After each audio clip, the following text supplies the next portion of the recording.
Hello, boys and girls. It's Aunty Mimmi here. Today, our fun little book is called Little Teddy Left Behind.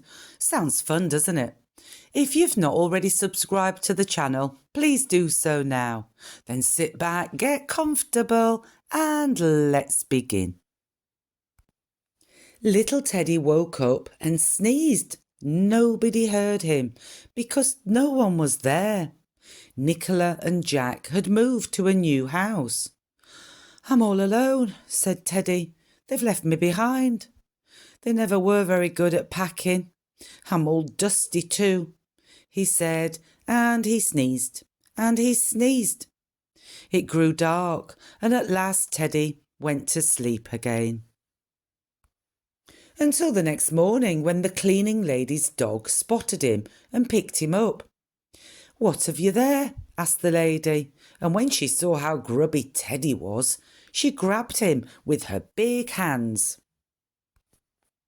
and popped him into the washing machine. "Oh, help!" cried little Teddy, but nobody heard his tiny squeak.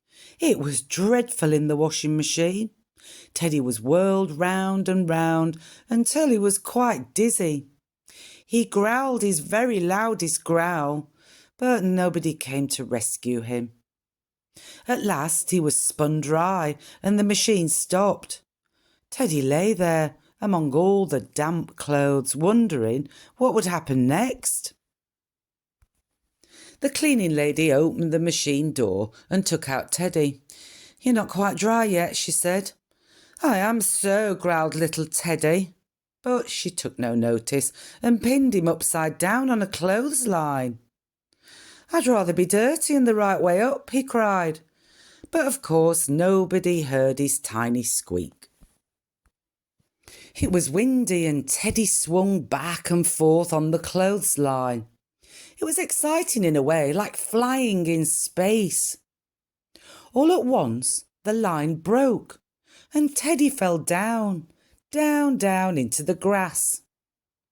Butterflies flew all around him and bees buzzed over his head.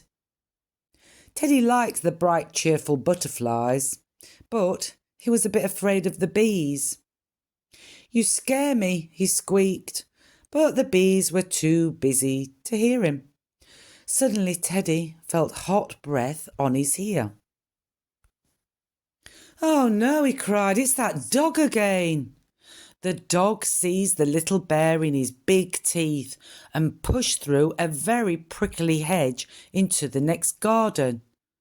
"Oh, my poor fur," gasped Teddy. A lady looked up as the dog rushed onto her lawn. "Ugh, he's got a rat in his mouth," she screamed and threw a gardening glove at them. "I'm not a rat," growled Teddy. The dog ran out through the garden gate into a wood. "Oh, I do wish he'd drop me," thought Teddy, and at last he did. The dog spotted a rabbit and ran off, leaving Teddy behind. Teddy lay very still, hoping the dog wouldn't come back. It was quiet in the wood, but not for long. Two children came rushing towards him. "Hey, a little teddy bear," cried one of the children. "That's me," thought Teddy. "Now what?" He soon found out. "Catch!" the boy yelled, and poor Teddy was tossed from one to the other until he felt quite sick. Jack and Nicola had never played with him like this. At last the children grew tired of their game, and the girl flung little Teddy high into the air.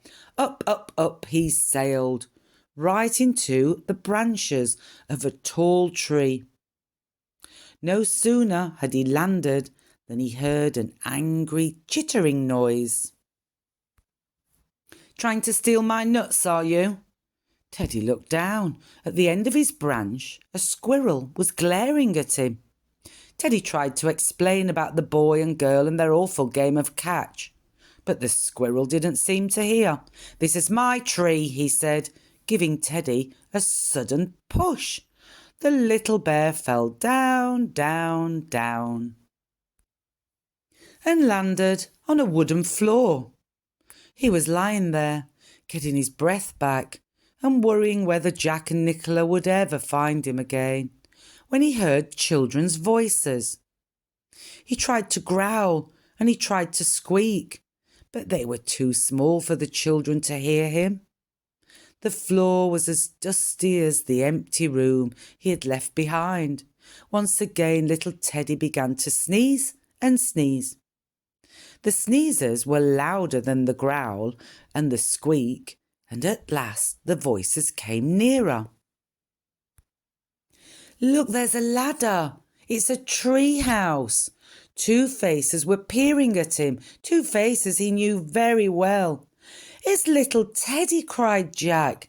"How did he get into our new garden? I thought he was all packed up." "I don't know, but it doesn't matter," says Nicola, giving Teddy a hug. "We've found Teddy and a tree house." "It's Teddy's tree house," said Jack. "He found it. His very own house." Little Teddy liked the idea. A few days later, Nicola and Jack had a housewarming party for all their friends. Each friend brought a teddy bear so that little Teddy could have his own friends at his own housewarming in his new home in the big tree. Well, that was a wonderful little story today, wasn't it, boys and girls? I do hope you enjoyed it as much as I did. As always, I want you to be kind to one another, look after one another, and try and have some fun every single day. Until next time, bye-bye.